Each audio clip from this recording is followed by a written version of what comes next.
Welcome back to another interesting sewing tutorial. Today on the channel, we'll be learning how to make this trendy back waist top with a straight sleeve and double flay. If it's something you're interested in, you want to keep watching. If you're new to the channel, please do well to subscribe. And if you're a returning subscriber, thank you for coming back. This is Nasa's Thread. Let us get right into this. So to start off, I have this fabric. I'm using a total of 2 yards. If you are on the bigger side, you want to have 2.5 to 3 yards, depending on how you want your top to turn out. So because of the nature of my fabric, I will not be drafting directly on my fabric. Okay, what I'm going to do is to draft on my pattern and then transfer to the fabric. So we're going to start by drafting on our pattern paper, but you can also go ahead to start drafting on your fabric. So I have my pattern here. I've gone ahead to mark my vertical points from my shoulder to the length. So I have from my shoulder to the bust point, which is 10 inches for me, my shoulder to the waist, which is 16, and then my shoulder to the full length I have here, which is 26 inches. So I'm going ahead to mark my half of my shoulder measurement, and then I came down by 1 inch from that point, and then I'm marking a neck width of 3.5 inches. Now I do not want to use a zipper for my own top, but if you want, you can fix a zipper at the back, but I don't want to use a zipper, so I'm using 3.5 inches for the wideness of my neckline, and I connected that to the point where I came down by 1 inch. Now the next thing I'm going to mark is my armhole depth, which is gotten by dividing your round bust by 6 and then adding 1.5 inches to that. So I'm just going ahead to just square at that point to create a vertical and a horizontal line at that point. Okay, so this is what I have there right now, and that is the chest line. So now I'm going ahead to get the midpoint of this so that I can get my armhole curve, and from that point I'll go in by 1/2 inch and make a mark. Then on my chest line, I'll mark quarter of my round bust measurement. I'll go ahead and connect the 3 points I have together. So this is the armhole curve for the front. Now we're drafting both the front and the back on one piece, okay, because there's just little difference between both of them. So we have the front. I'll just go ahead and mark the back. So for the back, we're just going to connect to that midpoint which we marked earlier on. Okay, that is the curve for the back and then the front. Now for the back neckline, I'm using a neck depth of 1.5 inches, and I'm just going ahead to connect that in a round curve. Sorry, I used 2 inches and I connected that in a round curve. And then for the front, I'm using a neck depth of 5 inches, and I'm going ahead to just connect it also with a simple round curve. So this is the neckline. You can use any neck design of your choice. Now, since we have this down, the next thing we're going to do is to impute our horizontal measurement. So I already have my bust measurement on the chest area. I'm going ahead to now mark quarter of my round waist measurement. I'm just going to place that. So quarter means you're going to divide the roundness of your waist by 4 inches, and I'm connecting that to the chest point which I had. Now what I'm going to do is that, remember that the back is going to start about 3 inches below the waistline. For us to have this accurately, I'm going to connect what I have around the waist to my full length, and then from the waist I'll come down by 3 inches and make a mark. So the next thing I'll do is to use my rule to connect a slanted line going from the 3 inches point which I came down to the edge of my length. That's the center front of my length. I will just use my rule and then make that connection.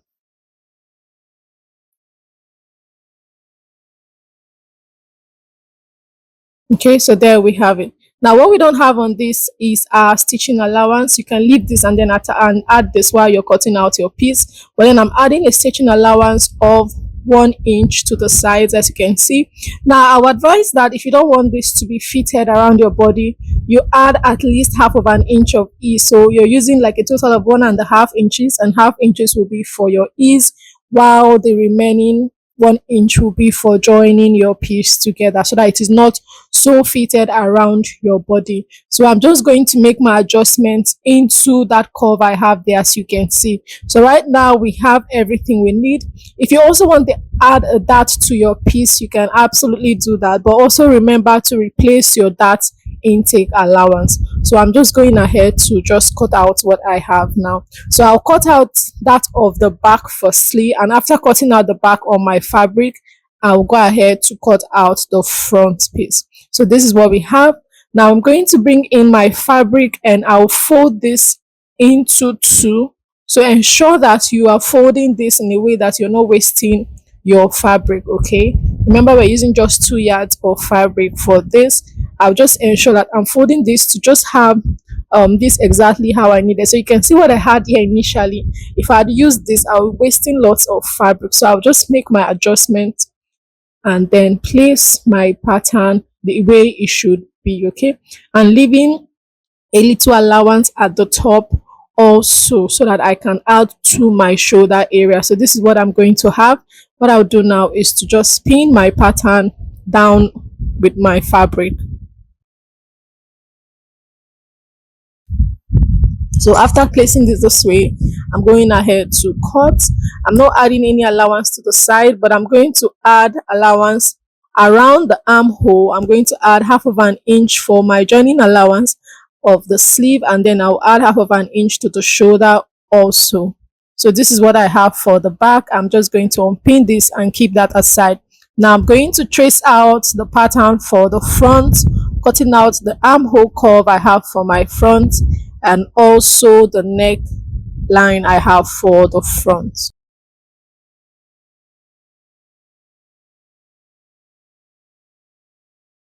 So now we're going to fold up our fabric again and then place for the front piece.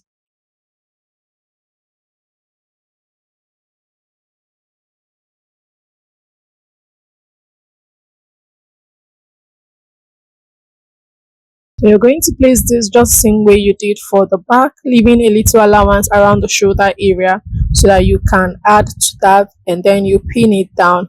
After that, you go ahead with your scissors to trace out the sides, adding half of an inch around the armhole and also at the shoulder area. So the half inch we're adding at the armhole, note that that is for the sleeve joining, so that by the time we attach our sleeve to this, is going to sit perfectly. So now we have the front and back pattern for this piece. So the next thing I want to do is to cut out facing for my piece. You can go ahead to use a bias, but I actually prefer using facings, especially when I have fabrics to cover for it. I prefer using facings for my clothes, especially when I'm not lining them, okay? It makes it look nicer and better. So I'm just going ahead to just cut out the facing. If you don't know how to do this, just watch closely how I'm cutting this so that you can get a hang of it. And I'll do it for both my back and the front piece. So if you're adding a zipper to yours, it means you're going to add a zip allowance at your center back. It means your back is going to be in 2 pieces. And if you're also cutting your facing, you cut 2 of it. So because I'm not using a zip, my back center back is closed and I'm cutting my facing closed also. I hope you understand what I just explained, okay? Like I said, you can decide to also use a bias, an already made bias, to pipe the neckline, or use your fabric to also pipe the neckline. So now we have that down. Now the next thing I want to do is to cut out the sleeve. So I'm just going to head to fold my fabric into 4. So you're going to fold first 2 and then fold again into 2 again to make it 4 folds. So I have my folds exactly how I want it, and at this point here I'm just marking out my starting line for my sleeve. That's the height of the sleeve. Then the next thing I want to do is to determine the length of the sleeve. Now note that the sleeve has like a flare which starts from the wrist. You can decide to start your flare from any point you want, but starting it from the wrist gives it a nicer feel. So the full length for me, my full sleeve length is 24 inches.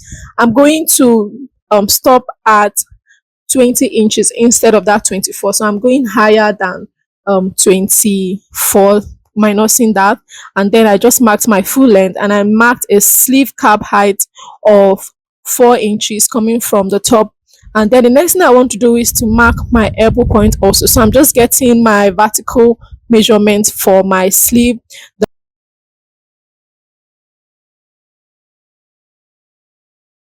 The next thing I'm going to do is to take my sleeve measurement divided by 2.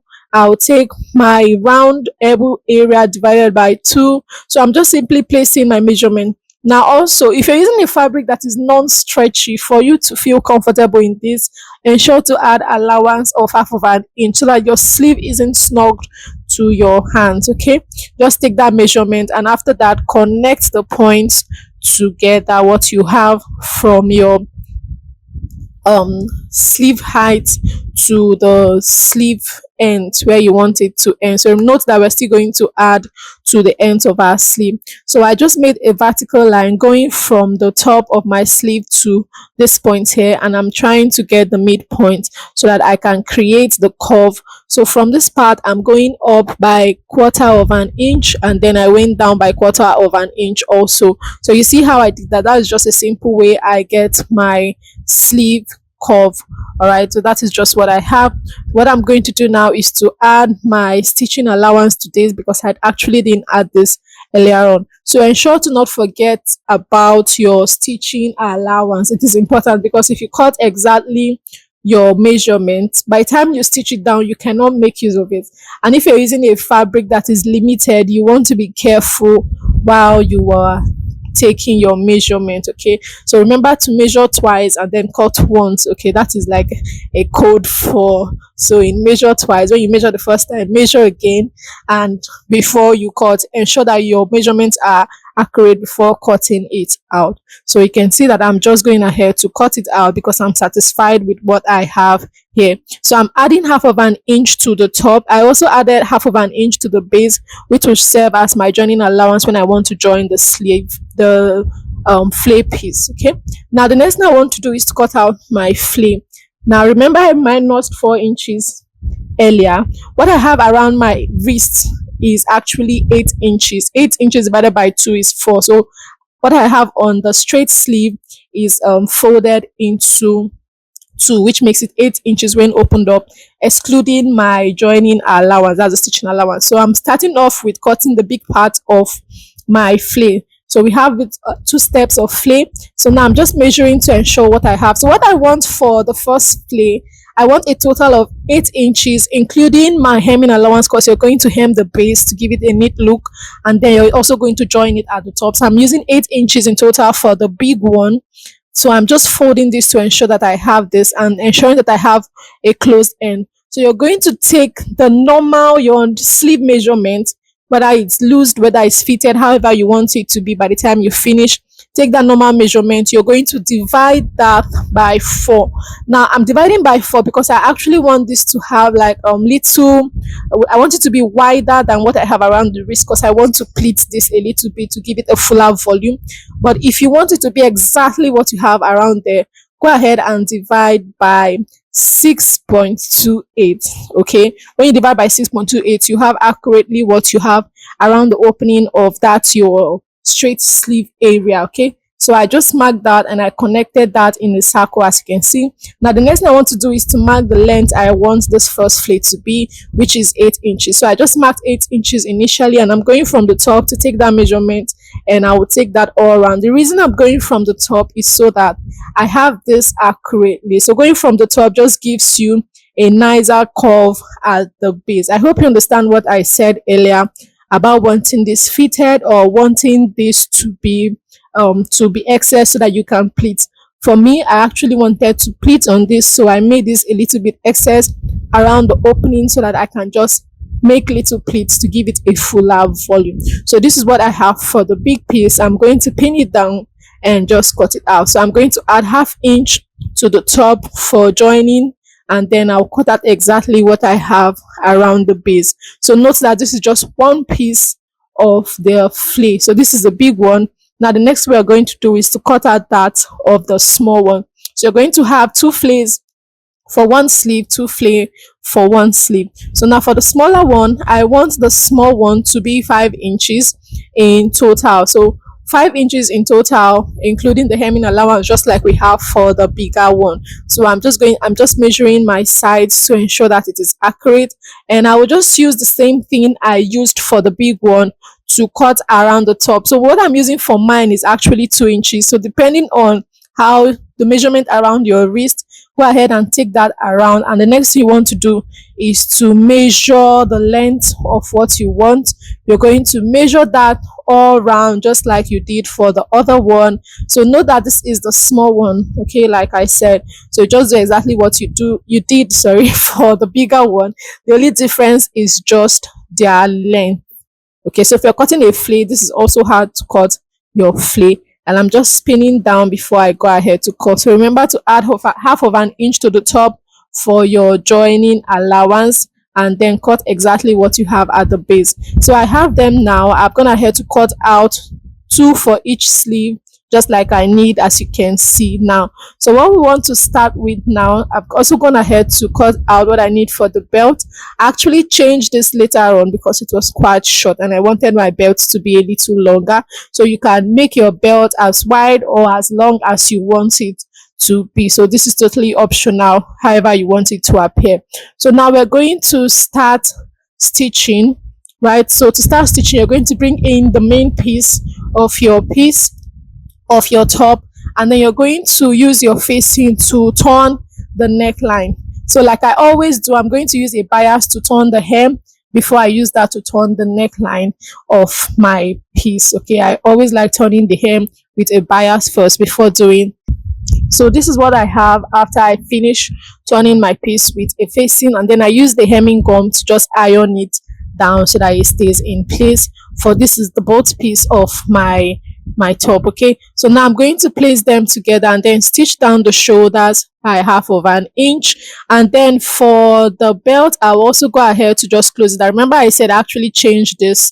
Okay, so go ahead and just stitch down your belt, leave one end open and leave the other side closed. So this is what I have for my piece after I joined the shoulders together.